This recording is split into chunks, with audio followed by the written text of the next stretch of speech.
India के अध्यक्ष भी रह चुके हैं। आप ईएनटी डॉक्टर्स एसोसिएशन के जनरल सेक्रेटरी भी हैं इस प्रेजेंट टाइम में। आप इंडियन जर्नल ऑफ ऑर्टोलॉजी के प्रधान संपादक भी हैं। और आपके 63 से अधिक प्रकाशन और अंतर्राष्ट्रीय स्तर पर 250 से ज्यादा आपको प्रशस्ति पत्र प्राप्त हो चुके हैं। सर, आप जैसा आप दिख भी रहे हैं, आप उतने ही एनर्जेटिक और ऊर्जावान हैं। आपका स्वागत है सर। आपके ओजपूर्ण वाणी से और विद्वत वाणी से हम सभी को आप मार्गदर्शन करें इस मौके पर। Welcome sir. नमस्कार। मैं आभारी हूँ अवध यूनिवर्सिटी का कि इन्होंने मुझे अपने बीच बुलाया और बोलने का मौका दिया। आज हम चर्चा करेंगे ब्राह्मणी प्राणायाम की, और मैं एक विशेष बात आज जिसके ऊपर ध्यान आकर्षित करना चाहूंगा कि अयोध्या जो है भगवान राम की नगरी है, और भगवान राम के उच्चारण से समस्त रोगों का नाश ब्राह्मणी प्राणायाम के द्वारा कैसे हो सकता है। तो आज का मेरा ध्येय है कि ब्राह्मणी प्राणायाम, और वो भी राम के उच्चारण के द्वारा, भगवान राम के उच्चारण के द्वारा हम कैसे सब कुछ प्राप्त कर सकते हैं। तो सबसे पहले समझते हैं ब्राह्मणी प्राणायाम क्या है। ब्राह्मणी प्राणायाम एक यौगिक श्वास की विधि है जिसमें एक विशेष प्रकार की ध्वनि का उच्चारण किया जाता है। यानी कि जब हम सांस निकालते हैं तो उस वक्त हम एक ध्वनि का उच्चारण करते हैं, और जिस ध्वनि का उच्चारण करते हैं वो कौन सी ध्वनि होनी चाहिए, कहाँ पर आपका ध्यान केंद्रित होना चाहिए, आपकी मनोस्थिति और शारीरिक स्थिति कैसी होनी चाहिए, इसके ऊपर हम चर्चा करेंगे। एक बात मैं और भी बताना चाहता हूँ कोरोना वायरस के परिप्रेक्ष्य में, कि कोरोना वायरस जो है आपका, वो भी हम इससे क्योर कर सकते हैं। ब्राह्मणी प्राणायाम क्या करता है, आपके शरीर में नाइट्रिक ऑक्साइड गैस की उत्पत्ति करता है। जैसे कार्बन डाइऑक्साइड होती है, जैसे ऑक्सीजन होती है, उसी प्रकार एक नाइट्रिक ऑक्साइड गैस मॉलिक्यूल होती है। और इसके ऊपर 1998 में नोबेल प्राइज भी मिला था। ये प्रत्येक कोशिका की कार्य प्रणाली को व्यवस्थित करती है। इसका उत्पादन नाक के स्पाइनस द्वारा सर्वाधिक होता है। ये यहाँ से सांस की नली तथा फेफड़ों में पहुंचती है। तो नाइट्रिक ऑक्साइड क्या करती है, पहले हम ये समझ लेना साइंटिफिकली कि ब्राह्मणी से में क्या क्या लाभ होने हैं, तो हम उसके ऊपर फिर ब्राह्मणी पे चर्चा करें। तो ये क्या करती है कोरोना के परिप्रेक्ष्य में, ये ब्रोंको डायलेटेशन करती है। जो हमारी फेफड़ों की जो टर्मिनल ब्रोंक्यूल है उनको डायलेट करती है, और जो हमारी ब्लड कैपिलरीज है ना उनको भी डायलेट करती है। तो जब हमारी ब्लड की कैपिलरी डायलेट हो जाएगी, हमारा ब्रोंक्यूल डायलेट हो जाएंगे, तो हमारा और जो एल्वियोलाई है उसमें ऑक्सीजन एक्सचेंज, जो लंग परफ्यूजन रेशियो है वो बढ़ जाती है। यानी कि हमारे जो आप देखते हैं ना कि कोरोना के इन्फेक्शन के वक्त में या जो सीओपीडी होती है, आपकी ऑक्सीजन सैचुरेशन गिर जाती है। तो ब्राह्मणी उस ऑक्सीजन सैचुरेशन को बढ़ाती है। एक क्रूड उदाहरण भी देना चाहूंगा। आपने दमे का रोगी देखा होगा ना, दमे का रोगी क्या करता है, ये प्रकृति करा रही है। जब वो इस तरह की हमिंग करता है तो उस वक्त उसके ब्रोंकियल का डायलिटेशन होता है और उसकी लंग की परफ्यूजन बढ़ जाती है। एक लाभ और होता है नाइट्रिक ऑक्साइड से, जो शरीर में प्लेटलेट होते हैं ना, वो जो सीओपीडी में कोरोना इन्फेक्शन में एग्रीगेट हो जाते हैं, यानी कि कोअगुलेशन बढ़ने लगता है और कोअगुलोपैथी हो जाती है। तो हमारी नाइट्रिक ऑक्साइड एंटीकोगुलेंट का काम करती है। यानी कि हम कह सकते हैं ये ब्लड थिनर का भी काम,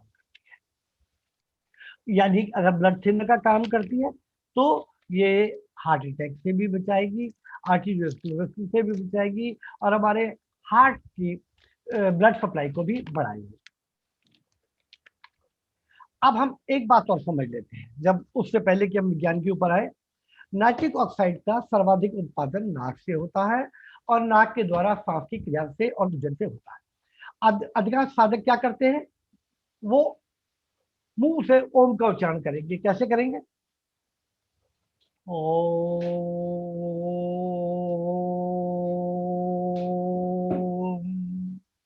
उनका जो मकार है ना वो छोटा हो जाएगा। तो जब मकार छोटा हो जाएगा तो नाइट्रिक ऑक्साइड गैस का उत्पादन नहीं होगा, आपकी बॉडी की रिकवरी नहीं होगी। और अभी मैं आपको बताऊंगा नाइट्रिक ऑक्साइड से और क्या क्या लाभ होते हैं। दूसरी बात क्या होती है कि कुछ योग साधक क्या करते हैं, वो आपको छोटा छोटा ओम की सलाह देते हैं। कैसे? ओम ओम ओम ओम। जब आप छोटा छोटा ओम करते हैं तो आपकी सिंपैथेटिक नर्वस सिस्टम का स्टिमुलेशन होता है। और जब आप दीर्घ काल तक एब्डोमिनल ब्रीदिंग के साथ करते हैं ना, तो आपका पैरासिम्पैथेटिक नर्वस सिस्टम का स्टिमुलेशन होता है। जब आपका सिंपैथेटिक नर्वस सिस्टम स्टिमुलेट होगा तो क्या होगा, बॉडी के अंदर फ्री रेडिकल्स बनेंगे, कॉर्टिसोल का उत्पादन बढ़ेगा। और कॉर्टिसोल का उत्पादन जब बढ़ता है तो ये एक प्रकार का वात दोष होता है। वात दोष क्या करता है, कैटाबॉलिक होता है, आपके शरीर को इंस्टेंट एनर्जी तो प्रोवाइड करता है, पर जब आप स्ट्रेस होते हैं ना तो इंस्टेंट एनर्जी की आवश्यकता होती है, तो कॉर्टिसोल रिलीज होता है। परंतु ये क्या करता है, धीरे धीरे शरीर में आपके डायबिटीज है, हाइपरटेंशन है और रोगों को पैदा करता है। वहीं अगर आप नाक के द्वारा डीप एब्डोमिनल ब्रीदिंग करते हैं तो फेफड़ों की कार्यक्षमता बढ़ाने के साथ साथ आपकी इड़ा नाड़ी, ध्यान दें इड़ा बाई वाली होती है, राइट वाली पिंगला नाड़ी होती है, तो इड़ा नाड़ी को आपकी स्टिमुलेट करता है। पैरासिम्पैथेटिक नर्वस सिस्टम स्टिमुलेट होता है, आपकी शरीर की कार्यक्षमता बढ़ती है और साथ साथ क्या होता है, आप अल्फा ब्रेन वेव स्टेट में जाने लगते हैं। अल्फा ब्रेन वेव स्टेट में जाएंगे तो क्या होगा, आपकी हृदय की धड़कन कम होने लगेगी, सांस जो है ऑटोमेटिकली डीप एब्डोमिनल होने लगेगी। आज रिसर्च द्वारा ये तय हो चुका है कि नाइट्रिक ऑक्साइड कोरोना की कारगर दवा है। अब स्प्रे आने लगे हैं जिनका एफडीए से अप्रूवल हो गया है, और उसके द्वारा हम कोरोना वायरस को मार सकेंगे, लंग की कैपेसिटी को बढ़ा सकेंगे। परंतु अगर हम यही सब कुछ घर पर बैठे हुए रूपांतरित भ्रामरी प्राणायाम के द्वारा पा सकते हैं तो फिर उसकी आवश्यकता क्या है। अब आप कहेंगे कि हमें कैसे पता लगेगा कि हम पैरासिम्पैथेटिक नर्व एक्टिविटी हो रही है या सिंपैथेटिक नर्व एक्टिविटी हो रही है। जब आप सांस भरते हैं तो वो सिंपैथेटिक एक्टिविटी होती है, जब वो सांस निकालते हैं तो आपकी पैरासिम्पैथेटिक एक्टिविटी होती है। इसीलिए योग में हमेशा कहा गया है कि 1 यूनिट सांस भरिए, 2 यूनिट से 4 यूनिट सांस को धीरे धीरे बाहर निकालिए। और इस प्रकार क्या होगा, आपकी वेगस नर्व स्टिमुलेट होगी, यानी कि जब आप सांस भरेंगे तो आपका हार्ट रेट बढ़ेगा और जब आप सांस निकालेंगे तो हार्ट रेट घटेगा। तो जब इसके अंतर को देखेंगे कि आप अपने हाथ पे नर्व पे हाथ रखेंगे और देखेंगे कि जब आप सांस भर रहे हैं तो आपका हार्ट रेट क्या है और जब आप सांस निकाल रहे हैं तो हार्ट रेट क्या है। अगर इसका अंतर 10 से ज्यादा होगा तो आपको अधिक लाभ होगा, पहली बात। दूसरी बात, हम और कैसे कैसे पैरासिम्पैथेटिक नर्व एक्टिविटी को बढ़ा सकते हैं, वेगस टोन को कैसे बढ़ा सकते हैं। हम वाल्सल्वा मैनेवर, वाल्सल्वा मैनेवर कैसे होता है, जलंधर बंद। इसलिए योग में कहा जाता है सबसे पहले कि कुंभक लगाते वक्त आप जलंधर बंद। दूसरा कहा जाता है गैग रिफ्लेक्स, जिसको मॉडर्न मेडिसिन में हम गैग रिफ्लेक्स कहते हैं, योग में हम इसको खिचड़ी मुद्रा कहते हैं और प्राणिक हीलिंग में हम ब्रह्म चक्र कहते हैं। तो जीभ को तालू पे लगा करके हम वेगल टोन को बढ़ा सकते हैं। और जब हम षण्मुखी मुद्रा करते हैं ना तो हम अपने अंगूठों को कौंका में रख करके आर्नल नर्व को स्टिमुलेट करते हैं और उसके द्वारा वेगस की टोन बढ़ती है। इसी के साथ साथ जब हम आंखों को हल्के से बंद करते हैं, जोर से नहीं बंद करना, हल्के से बंद करेंगे। कैसे बंद करेंगे कि आंख बंद करते वक्त आप देखेंगे, आप हाथ चलाएंगे तो आपको हाथ चलता हुआ महसूस होगा। उस वक्त आपकी आंखें जो है पैरासिम्पैथेटिक मोड में होती है और जब आप जोर से भींच लेते हैं, दबा लेते हैं, उस वक्त आपका सिंपैथेटिक स्टिमुलेशन होता है। तो इन सबको मिला करके आप पैरासिम्पैथेटिक एक्टिविटी को बढ़ा सकते हैं। अब हम एक बात और समझते हैं कि जब आप चेस्ट ब्रीदिंग करते हैं, रैपिड शैलो ब्रीदिंग होती है, तो क्या होता है, आपके हार्ट की बीमारी होती है, आपको डिप्रेशन होता है, आपको डायबिटीज होती है, आप जिम में जा रहे हैं, आप योग में भी अधूरी एक्सरसाइज कर रहे हैं। जैसे मैंने बताया ना कि हमें स्पोर्ट्समैन को समझाना होगा, उसे जानना होगा कि एब्डोमिनल ब्रीदिंग क्या होता है। तो जब वो सीखेगा तभी उसका फैटिग कम होगा, लैक्टिक एसिड का फॉर्मेशन कम होगा और जो एकेडमिक्स वाला है उसको कॉग्निटिव इम्पेयरमेंट, इन्फ्लेमेटरी कंडीशन, जैसे उसकी काफ मसल्स में पेन होने लगता है, वो अब आप जब डीप एब्डोमिनल ब्रीदिंग के साथ करेंगे तो वो आपको दर्द नहीं होगा। जो ओल्ड एज में रूमेटॉइड आर्थराइटिस होती है वो नहीं होगा, इरिटेबल बाउल सिंड्रोम नहीं होगा।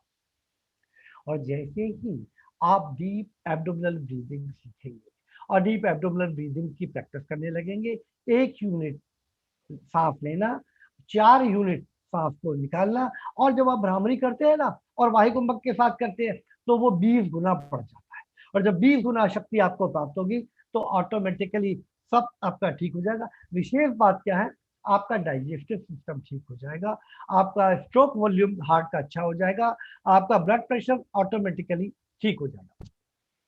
एक बात समझते हैं कि जब आप जिम में ब्रीदिंग करते हैं, स्टेप ब्रीदिंग करते हैं, तो आपकी ब्रीदिंग क्या होती है, रैपिड शैडो होती है। और योगिक ब्रीदिंग में क्या होती है, डीप एब्डोमिनल होती है। जिम में जब आप करते हैं या स्पोर्ट्स में आप चेस्ट ब्रीदिंग के साथ करते हैं तो फ्री रेडिकल्स की बनते हैं, वहीं योगिक ब्रीदिंग में एंटीऑक्सीडेंट बनते हैं।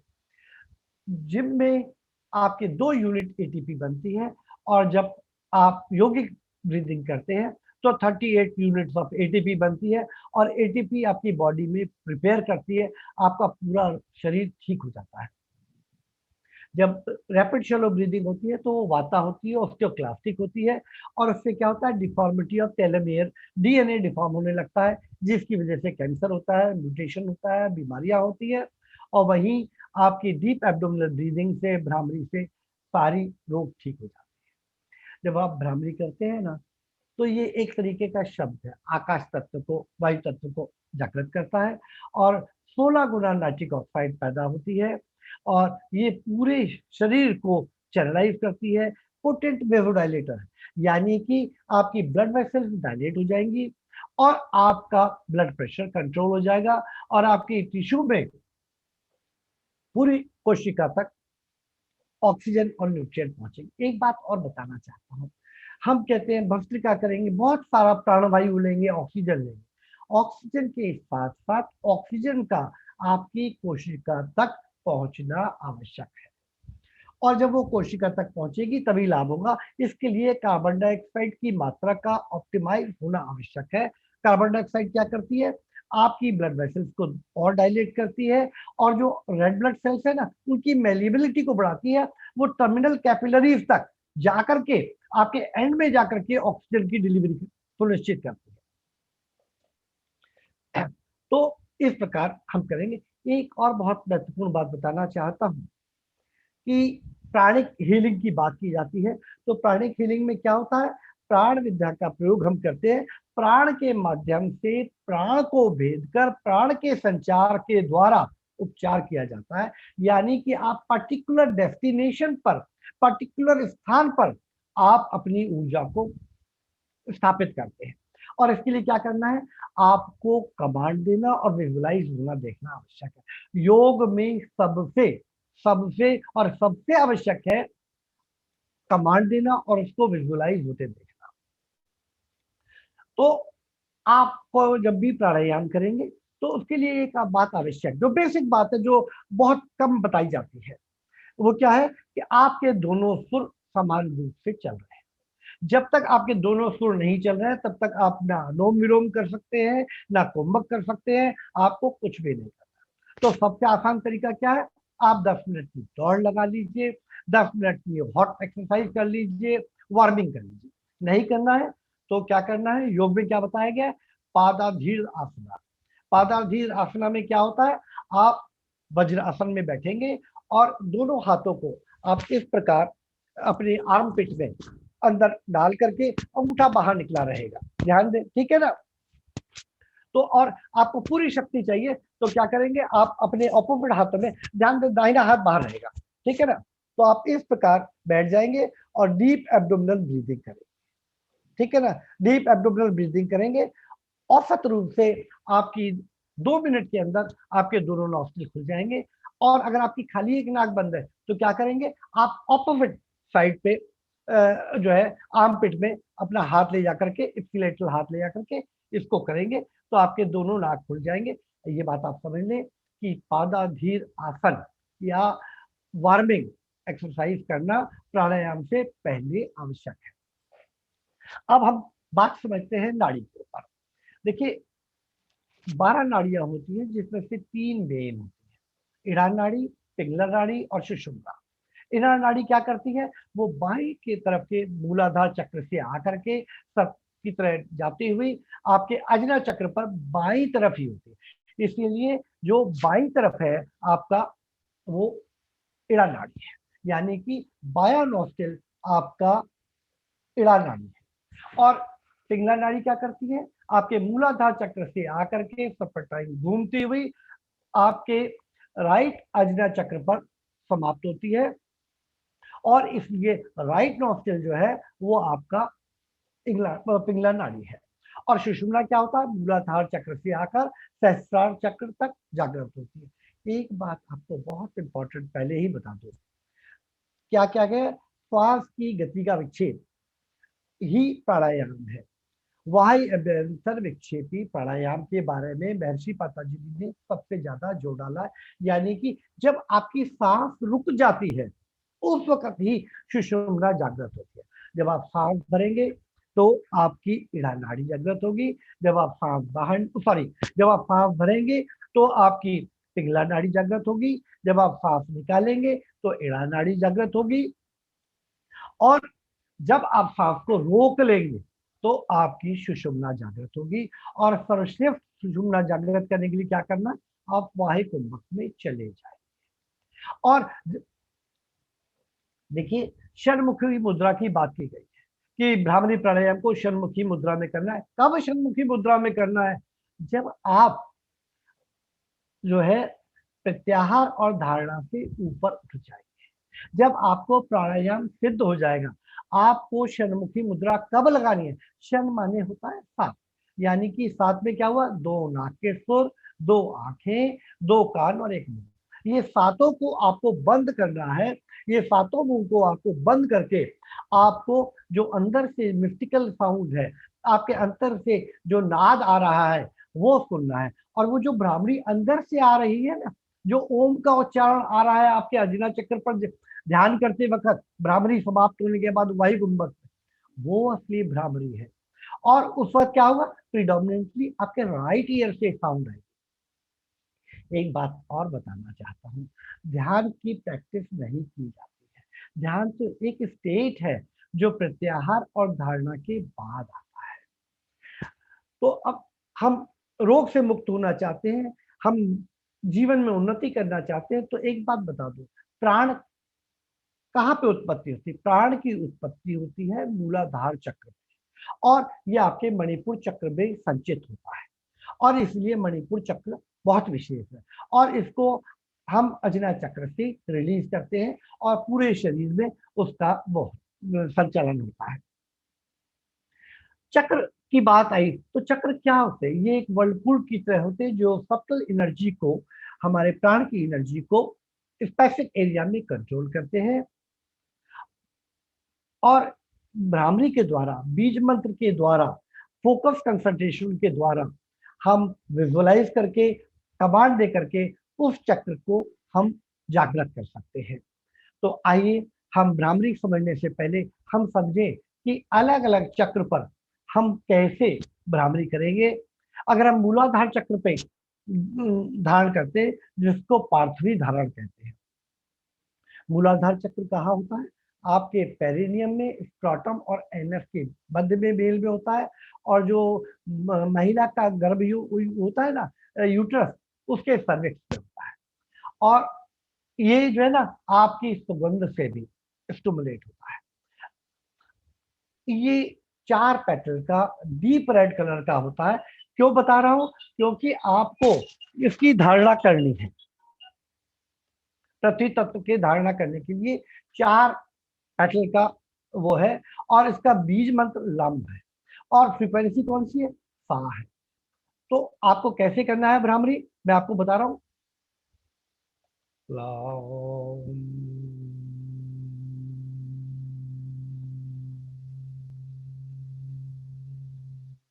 आपका ध्यान कहाँ रहेगा, मूलाधार चक्र पर रहेगा। मूलाधार चक्र जो है ना पृथ्वी तत्व का है। आपके शरीर को निरोग बनाता है, शक्ति प्रदान करता है। और इस वक्त अगर आप लॉर्ड ब्रह्मा का ध्यान करेंगे तो आपको अधिक लाभ होगा। ठीक है ना। अब हम आते हैं अगले चक्र के ऊपर, स्वादिष्टान चक्र के ऊपर, जिसको हम कहते हैं आम वस्ती धारणा। ये लॉर्ड विष्णु का है जो पालन करता है, और ये आपको आत्मिक शांति पहुंचाता है। जल तत्व का होता है, वाटर एलिमेंट का होता है, और इसका बीज मंत्र क्या है, वम है। तो जब आप भ्रामरी करेंगे तो आप जो सारे गामा पाधा नहीं होता ना, आप थोड़ी सी हाई फ्रिक्वेंसी पे जाएंगे, रे पे जाएंगे और वम का जाप करेंगे। और कैसे करना है, अनइंटरप्टेड आपको कंटिन्यूअस करना है। मैं आपको अभी डेमोन्स्ट्रेट करूंगा।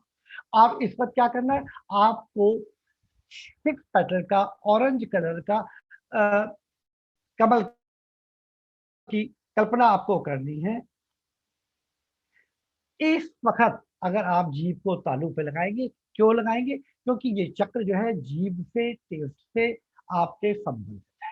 तो आप इस वक्त अगर खिचड़ी मुद्रा में ध्यान करेंगे तो आपको अधिक लाभ देगा। ठीक है ना। और इस वक्त आप जो है ना महसूस कर सकते हैं कि आप बहुत गहराई में अंदर डूबे हुए हैं। और इसीलिए इसी चक्र को जागृत करने के लिए जब हम शवासन कराते हैं या मेडिटेशन में ले जाते हैं तो हम कहते हैं कि आप गहरे समुद्र में जा रहे हैं और देख रहे हैं ऊपर तारे खिले हुए हैं। तो ये क्या होता है, इसमें स्वादिष्टान चक्र जागृत होता है। आइए 1 मिनट में हम समझ लेते हैं कि हमको स्वादिष्टान चक्र को जागृत करने के लिए भ्रामरी कैसे करें। जीभ को तालू पे लगाएंगे और वम का उच्चारण करेंगे।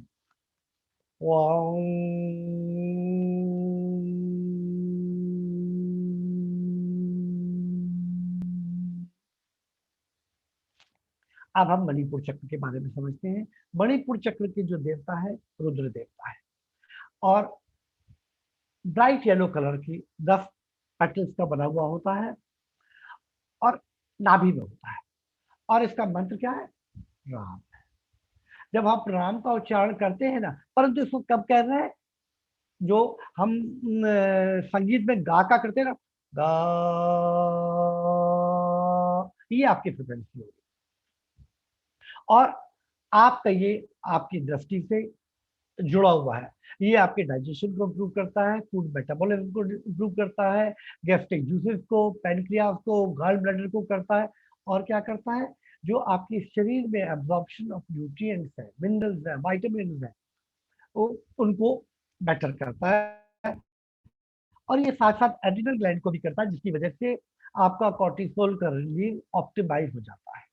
ये डायबिटीज, हाइपोथायराइडिज्म, ओबेसिटी को भी क्योर करता है। तो क्या करना है, मणिपुर चक्र पर ध्यान करना है, बीच मंत्र का जाप करना है। उस वक्त क्या करना है, चमकते हुए सूर्य का जो नाभि में है उस ऊर्जा को आपको ध्यान करना है। और आपको क्या करना है, मैं आपको जब कराऊंगा ना भ्रामरी, आखिर में कराऊंगा कि आपको क्या करना है, पूरा शरीर में वो ऊर्जा फैलती चली जा रही है, पूरा शरीर ओजवान होता चला जा रहा है, और आप पूरे शरीर को ओजपूर्ण होता हुआ, शक्तिशाली होता हुआ महसूस करेंगे। मणिपुर चक्र बहुत ही लाभकारी है। तो क्या करना है मणिपुर चक्र पे करने के लिए, राम।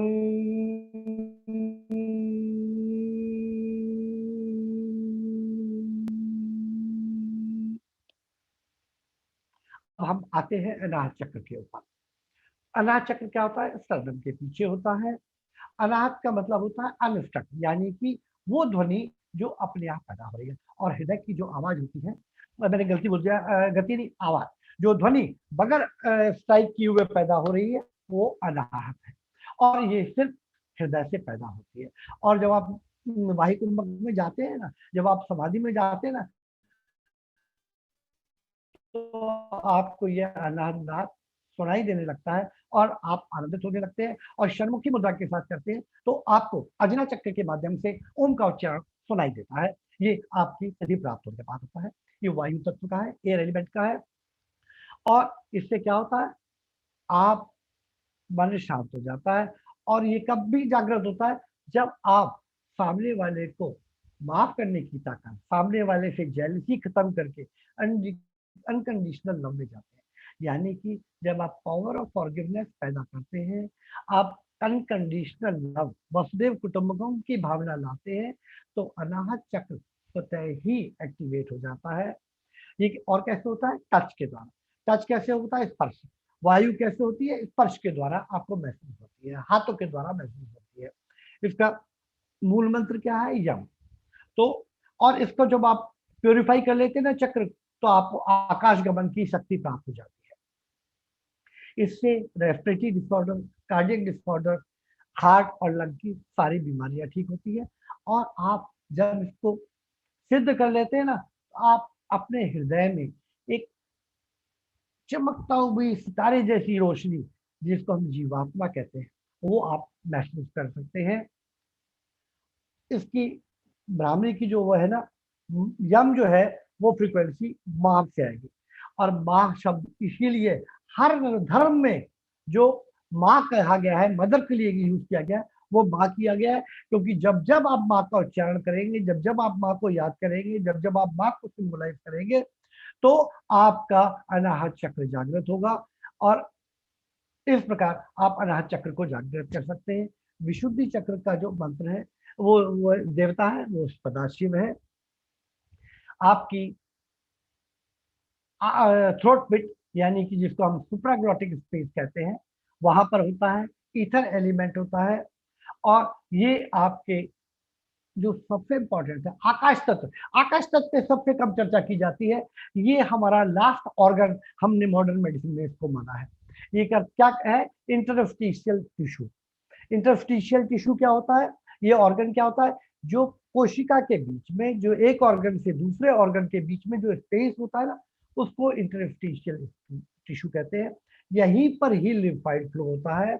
यहाँ से लिम्फ जो है आपका आकर के शरीर में जाकर के लिम्फ नोड के द्वारा आपके बॉडी को प्योरीफाई करता है।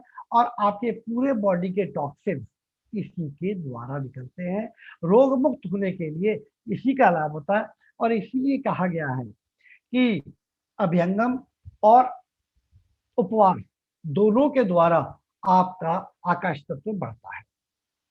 ये आपके थायराइड मेटाबॉलिज्म को, पैराथायराइड को, यानी कि कैल्शियम मेटाबॉलिज्म को ऑप्टिमाइज करता है। इसके लिए क्या करना है? आपको 16 पेटल्स वाला डीप ब्लू कलर का आपको मंत्र की, लोटस की कल्पना करनी है।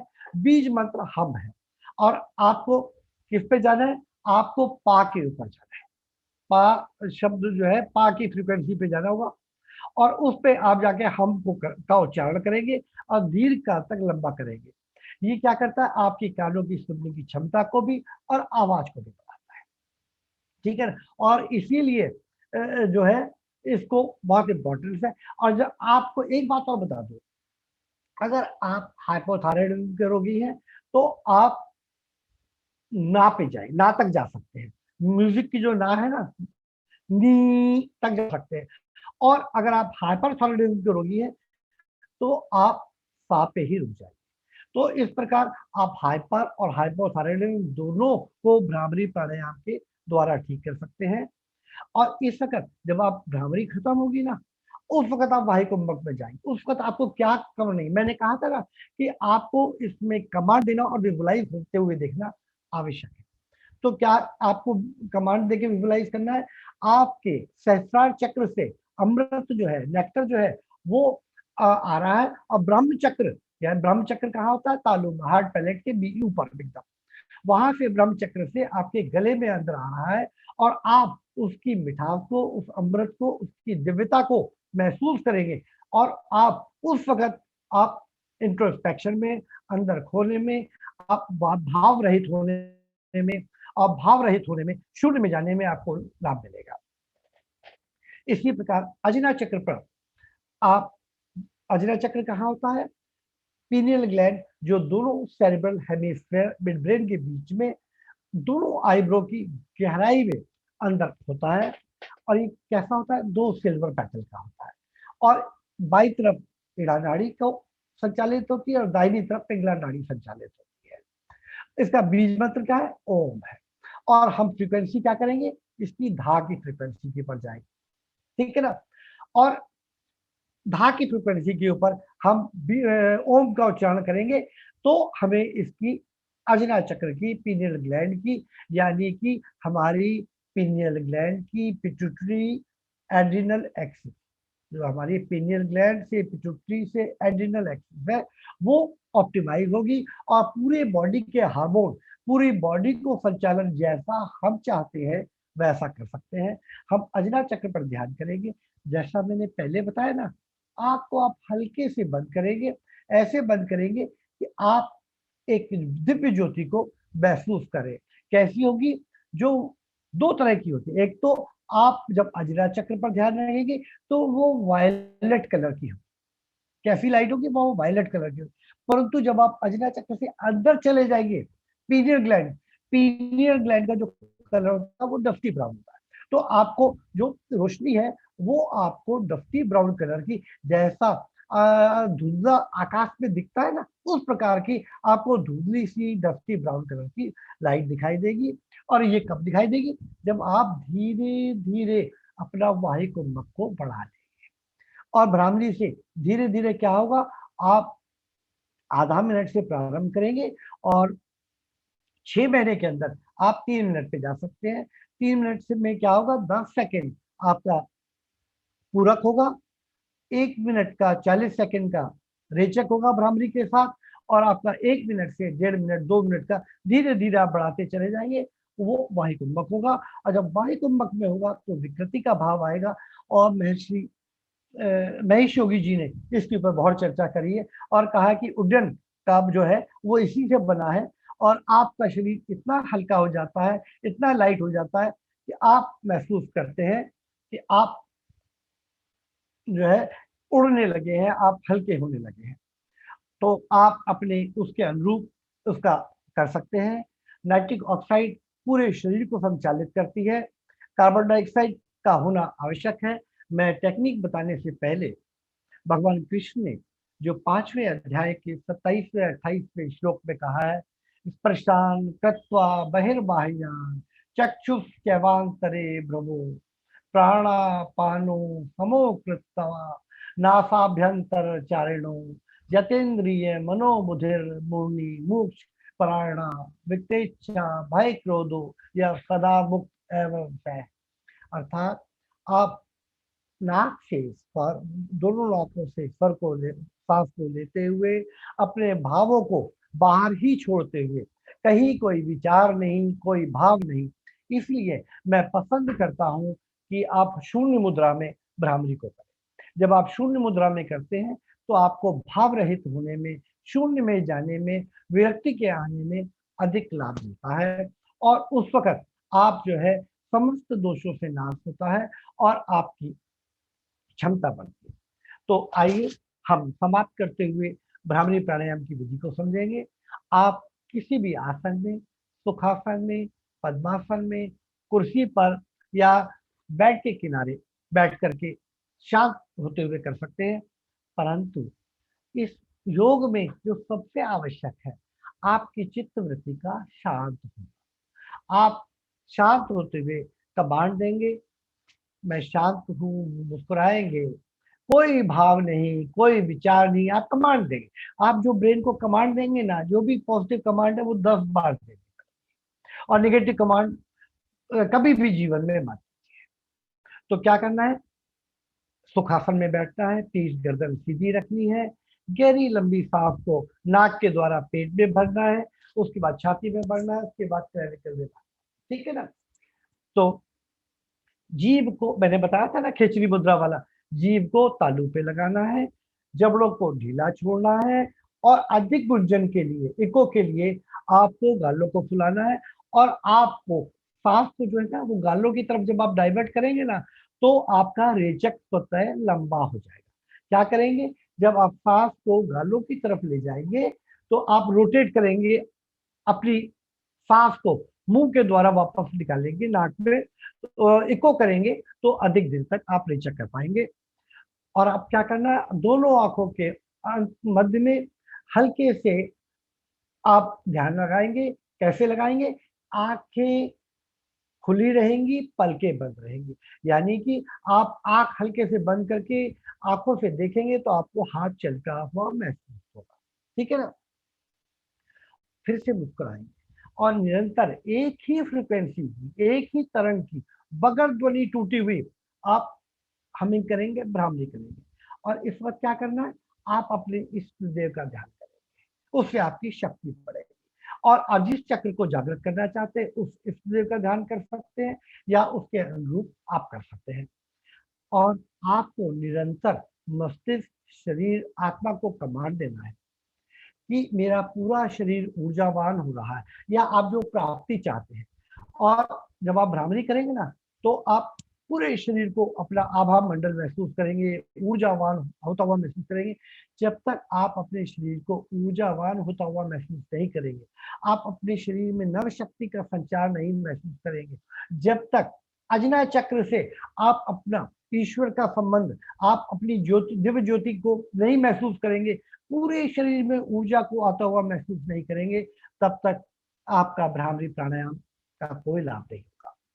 गुंजन के समाप्त हो जाने के बाद आपको क्या करना है, सांस को बाहर ही रोक के रखना है और मुस्कुराते हुए फिर से सकारात्मक भाव में आपको मस्तिष्क, शरीर और आत्मा को कमांड देना है, क्या, मैं स्वस्थ हूँ, मैं प्रसन्न हूँ, आई एम द बेस्ट। या जो आप प्राप्त करना चाहते हैं, आप इस वक्त अल्फा ब्रेन वेव स्टेट पे होंगे, आप जो भी कमांड देंगे वो सिद्ध होगा। मैं पुनः कहता हूं, निचली तरंग से मूलाधार चक्र जागृत होगा, ऊंची तरंग से विशुद्धि चक्र, आज्ञा चक्र जागृत होगा। और आप जिस चक्र को जागृत करना चाहते हैं, जो जीवन में प्राप्ति करना चाहते हैं, जिस रोग से मुक्ति चाहते हैं, जो शक्ति चाहते हैं, वो आप इसके भ्रामरी प्राणायाम के द्वारा प्राप्त कर सकते हैं। भ्रामरी प्राणायाम का जो कहा गया है 5 घड़ी, 5 घड़ी का मतलब होता है 2 घंटे। आप 2 घंटे करेंगे, तब जाकर के धीरे धीरे आपको इसकी सिद्धि प्राप्त होनी शुरू होगी। और किसी भी सिद्धि को प्राप्त करने में समय लगता है, और सिद्धि का जो सबसे बड़ा लाभ होता है वो ये होता है कि आप जो है क्रोध से, दुख सुख से, सब चीज से मुक्त हो जाते हैं और आप निर्विकार हो जाते हैं। तो मैं ये कहूँगा कम से कम 11 बार भ्रामरी करें, और जब भी आपको समय मिल जाए तो 2 मिनट की, 1 मिनट की भ्रामरी दिन में 11 बार अवश्य करें। और मैं अंतिम बात कहना चाहता हूँ भ्रामरी कराने से पहले कि योग में कमांड देना और उसका विजुअलाइजेशन सबसे महत्वपूर्ण है। इसी कड़ी में कहना चाहता हूं, आप जब कोई आसन करते हैं तो आपको पर्टिकुलर चक्र पर ध्यान को लगाना है, आपको वायु कुंभक में, अंत कुंभक में रोकना है और यथासंभव रोकना है।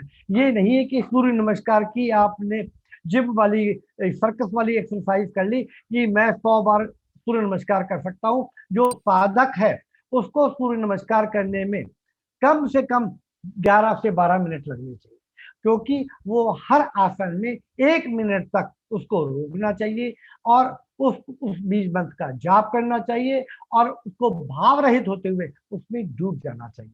तो मैं फिर से रिपीट करता हूँ, आपको योग में कमांड देना और विजुअलाइजेशन आवश्यक है। आइए प्रारंभ करते हैं भ्रामरी प्राणायाम को। शून्य मुद्रा में बैठते हुए पहले पेट में सांस भरेंगे, उसके बाद छाती में भरेंगे, क्लेविकल में भरेंगे, चेहरे पे निरंतर मुस्कुराहट रहेगी, जीभ को तालू पे लगाएंगे, अजना चक्र पर हल्के से ध्यान, चेहरे पे निरंतर मुस्कुराहट। 3 बार भ्रामरी करेंगे। पहली बार मैं पूरी भ्रामरी करूंगा, पर अगली 2 बार मैं आपको कमांड दूंगा, मैं आपको विजुलाइज करके दिखाऊंगा कि आपके अंदर कैसे भाव आते हैं। ठीक है ना? तो शून्य मुद्रा में बैठेंगे और गहरी से लंबी सांस लेंगे।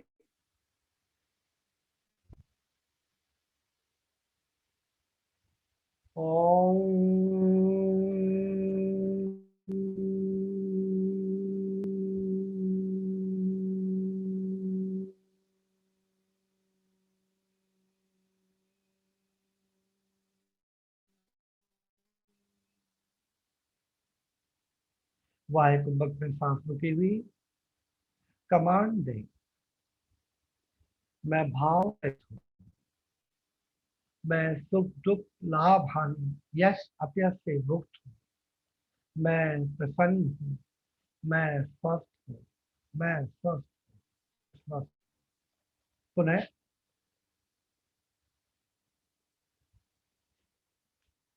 ओम। आप भ्रामरी करते रहें, अपने पूरे शरीर को ऊर्जावान होता हुए देखें। आज्ञा चक्र पर एक दिव्य ज्योति को महसूस करें। परम पिता परमात्मा पूरा शरीर ओजपूर्ण होता जा रहा है। नव शक्ति का संचार हो रहा है। पूरा शरीर शक्तिशाली हो गया है। अपने चारों तरफ एक आभा मंडल महसूस करें। नव ऊर्जा का, नव चेतना को महसूस करें। सांस को बाहर ही रुका रहने दें। वायु कुंभक में जाएं। मैं सुख दुख लाभ हानि यश अपयश से मुक्त हूँ। मैं स्वस्थ। I am the best. I am the best.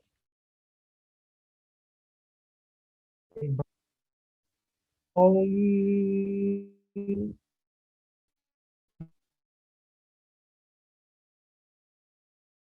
इसे देखें, लाइट को विजुअलाइज करें। परम पिता परमात्मा से सानिध्य में जाए। पूरा शरीर ओजपूर्ण होता जा रहा है। नव चेतना का संचार, पूरा शरीर शक्तिशाली हो गया है। अपने चारों तरफ आभा मंडल महसूस करें। पूरा शरीर शक्तिशाली, ओजपूर्ण, भाव रहित, सिर्फ ऊर्जा, असीमित ऊर्जा। वायु कुंभक में जाएं। मैं सुख, मैं प्रसन्न हूँ। I am the best. I am the best. हल्की हल्की सांसें लेते रहें, आंखें बंद, चेहरे पे मुस्कुराहट। इस आनंद में, असीमित आनंद में डूबते जाए और गहरे डूबते जाए। असीमित आनंद में पूरा शरीर ओजपूर्ण है। अपने चारों तरफ आभा मंडल आप महसूस करें। परम पिता परमात्मा से आपका सानिध्य। पूरा शरीर शांत, असीमित आनंद, असीमित आनंद में डूबते जाइए और गहरे डूबते जाइए और गहरे डूबते जाइए।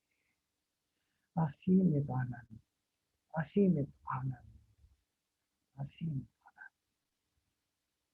इसी स्थिति में 1 मिनट रहिए। इस आनंद को महसूस।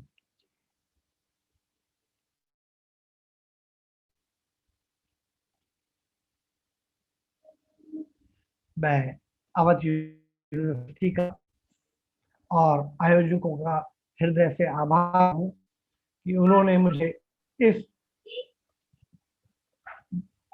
भाव को और भ्रामरी प्राणायाम पे चर्चा करने की अवसर प्रदान किया। धन्यवाद।